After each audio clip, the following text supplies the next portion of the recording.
नमस्कार, जय श्री राम। निफ्टी की वीकली एनालिसिस वीडियो में दोस्तों आप सभी का स्वागत है। दोस्तों, अपने देश के पूरे बाज़ार को निफ्टी रिप्रेजेंट करता है। तो निफ्टी 50 अपने देश का एक बेंचमार्क इंडेक्स है।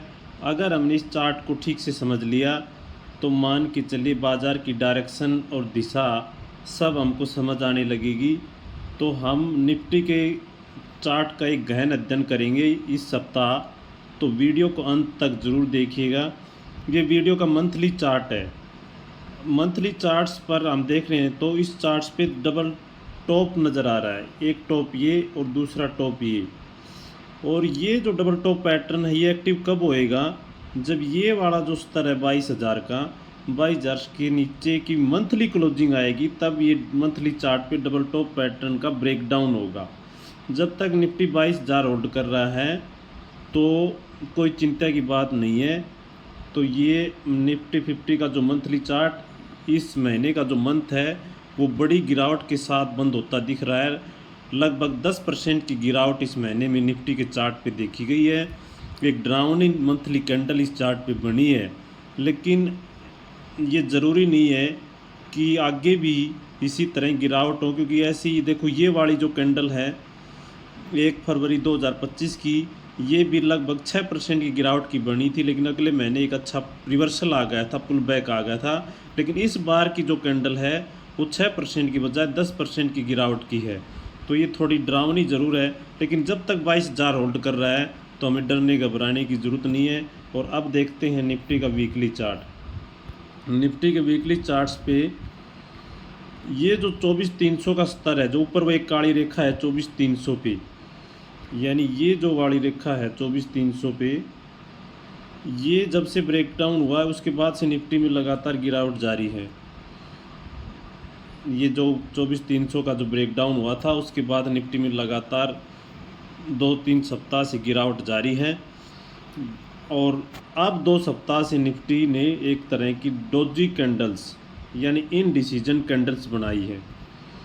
ये जो 2 कैंडल्स हैं, एक तो ये वीकली कैंडल पिछले सप्ताह की और एक ये इस सप्ताह की कैंडल, ये दोनों कैंडल्स जहाँ पे निफ्टी ओपन हुआ वहीं पे क्लोजिंग हुई है। यानी बायर सेलर की जो लड़ाई चली है उसमें अच्छा उनके बीच में संघर्ष चला है, लेकिन जो क्लोजिंग है वो ओपनिंग के आसपास ही क्लोजिंग मिली है। यानी न्यू अपसाइड या डाउनसाइड की क्लोजिंग नहीं मिली, ताकि इससे ये डिसाइड हो पाएगी दिशा किस तरफ की है। यानी जब इस तरह की कैंडल्स बनना शुरू हो जाती है जिसमें बॉडी ना हो और विक्स बड़ी बड़ी हो और ओपनिंग के पास ही क्लोजिंग हो, तो वो हाई वॉलेटिलिटी दर्शाती है, क्योंकि बायर सेलर डिसाइड नहीं कर पा रहे हैं कि किस तरफ बाजार जाएगा। और वो एक दूसरे की लड़ाई में ऊपर नीचे वॉलेटिलिटी ज़रूर होती है, लेकिन जहाँ पे बाज़ार ओपन होता है वहीं पे क्लोजिंग आ जाती है। तो यहाँ से जो स्विंग डाउन का बना था वो अंत की ओर है। यानी यहाँ से एक अप स्विंग आ सकती है। वो अप स्विंग 23,800 तक की भी हो सकती है और 24,300 तक की भी हो सकती है, क्योंकि यहाँ से जब निफ्टी अप स्विंग दिखाएगा, यहाँ से अप स्विंग दिखाएगा तो, और जैसे ही ये मैं आवरली चार्ट पे डिस्कस करूँगा, इंट्राडे चार्ट्स पे जो ये डाउनवर्ड लाइन है इसके ऊपर टिकेगा, तो पहला जो लेवल है ये वाला, ये 23,800 का है। 23,800 के ऊपर टिकता है तो 24,300 तक की भी अपस्विंग आ सकती है। लेकिन ये अपस्विंग आएगी, इसका कैसे कंफर्मेशन आएगा ये हम हावरली चार्ट से समझते हैं। ये निफ्टी का हावरली चार्ट है और इस हावरली चार्ट्स पे हमने चैनल मार्क किया हुआ है। इस तरह के चैनल को फॉलिंग चैनल बोलते हैं, और जब फॉलिंग चैनल होता है का ब्रेकआउट जब होता है तो तेज़ी की ओर इशारा करता है। ये फॉलिंग चैनल है। जैसे इसकी अपर एंड की जो लाइन है, जैसे ये हरी हरी लाइन जो ऊपर वाली है, ये वाली लाइन, ये इसके ऊपर यहाँ से ऐसे टिक जाता है, तो जो पहला लेवल होगा वो होगा 23,800 का। यानी इस फॉलिंग चैनल के ब्रेकआउट के बाद जो पहला पड़ाव है वो 23,800 का है, और उसके बाद 24 ये वाला है 24,300 का। तो इस तरह से इस चैनल्स पे नज़र रखनी है। यानी ये चैनल्स का अपर एंड अगर ब्रेक होता है तो एक अपस्विंग की शुरुआत होएगी, और वो अपस्विंग 23,800 से 24,300 तक की हो सकती है। तो ये थी सिंपल एनालिसिस निफ्टी की। जब तक ये चैनल ब्रेक ऊपर की ओर ब्रेक नहीं हो सकता है तो इस चार्ट पे स्ट्रेंथ नहीं दिखेगी, और हर जो उछाल आएगा वो डाउट क्रिएट करेगा। इस चैनल के अपर एंड तक का जो उछाल आएगा या पिछला स्विंग हाई, जब तक ये वाला स्विंग हाई नहीं निकालेगा तब तक हर उछाल पे डाउट रहेगा, यानी हर उछाल पे बिकवाली आएगी। लेकिन जैसे ही इस स्विंग हाई के ऊपर टिकता है तो एक अपस्विंग की शुरुआत हो जाएगी और 24,300 तक निफ्टी जा सकता है। तो ये एक साफ और स्टिक एनालिसिस निफ्टी के चार्ट्स की। निफ्टी में फ्रेश कमजोरी, जो ये वाला जो लेवल है ये टूटेगा तो फ्रेश कमजोरी होएगी, और अपस्विंग की शुरुआत ये लेवल इस पीक के ऊपर टिकेगा तो अपस्विंग की शुरुआत होएगी। तो ये दो स्तर हैं ये वाले, बस इनको ध्यान में रखना है। ये स्तर टूटा तो यहाँ से और गिरावट आएगी, और ये इसके ऊपर टिका तो यहाँ की एक अपस्विंग आएगी। इस तरह का ये चार्ट दिख रहा है। तो दोस्तों अब हम बात करते हैं सेक्टर की, जो इस सप्ताह यानी 2 सप्ताह से लगातार स्ट्रेंथ दिखाई, और उसकी जो भारी गिरावट निफ्टी में आई, पूरे बाजार में आई, जहाँ पे सब जगह लाल रंग नज़र आ रहा है। लेकिन एक सेक्टर जो डिफेंसिव सेक्टर, फार्मा सेक्टर, जिसकी 2 सप्ताह पहले हमने सुपर वीकली चार्ट का, जिसका टाइटल था मुश्किल दौर की मजबूत चार्ट्स, तो उस मुश्किल दौर की मजबूत चार्ट्स में हमने फार्मा स्टॉक्स की बात की थी। और औरोबिंदो फार्मा का चार्ट देखिए, ये औरोबिंदो फार्मा का चार्ट है जिसमें कि बिल्कुल भी गिरावट नहीं आई। यानी इसका ये वीकली चार्ट मैं यहाँ पे करता हूँ, और वीकली चार्ट्स में ये देखो, जो ब्रेकआउट की रेखा थी उसके ऊपर टिका हुआ है, जो नीली रेखा डाली हुई है इस नीली रेखा के ऊपर टिका हुआ है। और इस सप्ताह पॉजिटिव बंद हुआ है, जहां बाजार पूरा नेगेटिव बंद हो रहा है, लेकिन औरोबिंदो फार्मा 0.2% मजबूत बंद हुआ है। तो हमने जैसा टाइटल चुना था मुश्किल दौर की मजबूत चार्ट्स, तो इस चार्ट ने साबित कर दिखाया है कि वास्तव में इसमें मजबूती है। और ऐसा ही एक फार्मा स्टॉक्स और है जो कि एफएनओ स्टॉक्स भी है, वो है ग्रेन्युअल्स।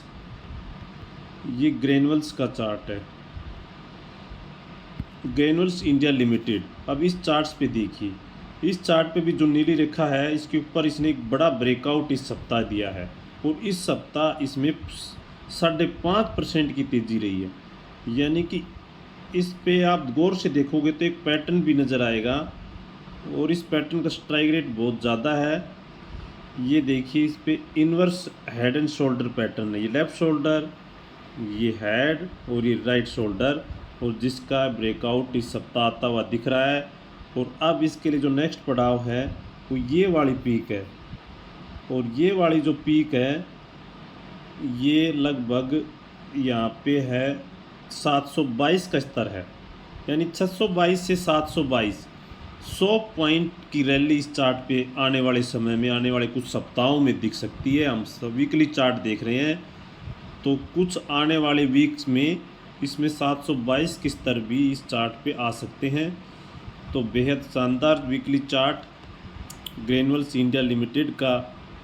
फार्मा के एक एक चार्ट्स को देखिए, यानी अनेक चार्ट्स ऐसे नज़र आएंगे जो बहुत मजबूत है। एक कैश का स्टॉक्स है, और हाल फिलहाल में लिस्ट हुई थी 1-2 साल पहले ही वो कंपनी, और उसके चार्ट पे भी वीकली एक अच्छा ब्रेकआउट है। वो कैश का स्टॉक्स है एम क्योर का, ये एम क्योर फार्मास्यूटिकल लिमिटेड का चार्ट्स है। ये देखिए, ये मतलब इसको 24 में ये कंपनी लिस्ट हुई थी, और यहाँ पे इसने जो एक बड़ा स्तर था जो 1.5-2 साल से निकाल नहीं पाया, उसको निकाल लिया इस चार्ट ने, इस लेवल को निकाल लिया है, और एक बड़े बार के साथ इसमें वीकली ब्रेकआउट हुआ है, जो कि 12% की मजबूती के साथ पिछले सप्ताह स्टॉक बंद हुआ है। तो एमक्योर फार्मा जो कि कैश का स्टॉक्स है, एक शानदार वीकली ब्रेकआउट, जहां बाजार धराशायी है पूरा, अनेक चार्ट्स पे ब्रेकडाउन दिख रहे हैं, लेकिन ये फार्मा का जो कैश स्टॉक्स जो कि पिछले सप्ताह 12% बढ़ा है, तो बहुत ही शानदार प्रदर्शन इस चार्ट का, इसको भी ज़रूर से स्टडी कीजिएगा। तो दोस्तों, इस सप्ताह हमने निफ्टी की चार्ट की एनालिसिस की और साथ में एक सेक्टर की बात की, और उस सेक्टर से चुनिंदा इतने शानदार चार्ट्स आज हमने देखे हैं। तो कैसा लगा आज का ये वीडियो, कमेंट सेक्शन में ज़रूर बताइएगा। और निफ्टी वीकली एनालिसिस कैसी लगी इसके बारे में बताना। अगर आप इसी तरह की एनालिसिस डेली चाहते हैं तो कमेंट में भी लिखना। मैं इस तरह की निफ्टी की एनालिसिस हावरली चार्ट की जो कि इंट्राडे बेसिस पे होती है उसको डालने का प्रयास करूंगा। अगर आप कमेंट करते हैं, इस तरह की आपकी इच्छा है कि मैं रोज़ ऐसी वीडियो बनाऊं, तो ये भी कमेंट सेक्शन में ज़रूर लिखिएगा। वीडियो देखने के लिए आप सभी का धन्यवाद। जय हिंद।